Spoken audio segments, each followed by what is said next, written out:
I came to do my duty, my democratic right, and I appeal to all the people basically that this is their democratic right to choose the right leader for them. What are the key issues do you think for this election?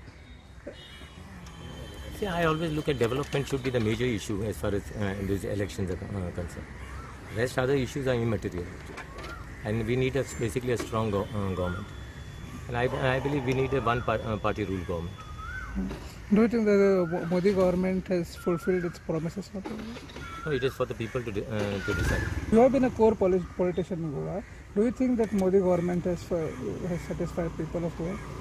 No, I cannot say. Now I think there are many issues which has not been resolved, like the mining issue. That's the major issue. I think today Goa is suffering because of the mining. I think this government basically had the mandate actually and could have solved this issue.